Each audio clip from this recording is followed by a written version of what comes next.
Welcome to Not Milk Never Milk. Subscribe if you're lactose intolerant. You begin by locating the circle center and measuring the radius. This sets the scale. Next, mark chord endpoints and B and measure chord length AB, then measure the perpendicular distance from O to the chord, H.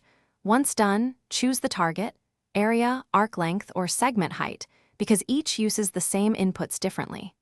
Make sure to keep measurements in the same units. If you need greater accuracy, use a ruler and calipers, or compute from coordinates when given points instead of physical measurements. Now compute the half chord C as AB divided by 2. Use the right triangle with hypotenuse R and adjacent H to relate them. Then find the central angle theta. Theta equals 2 times arccosine of H over R.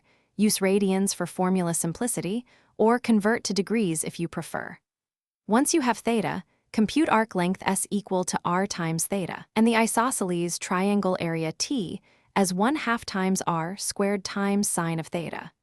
These intermediate values let you form the segment result. Finish by computing the segment area.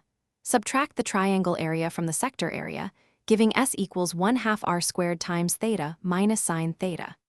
Then convert to desired units and round only at the end to preserve precision. You can verify by numerical integration or by computing chord-based formulas. If results look wrong, check that H is less than or equal to R and that ARCO's inputs fall inside the valid domain. If values still mismatch, remeasure A, B, and H, or recompute from coordinate geometry to catch input errors.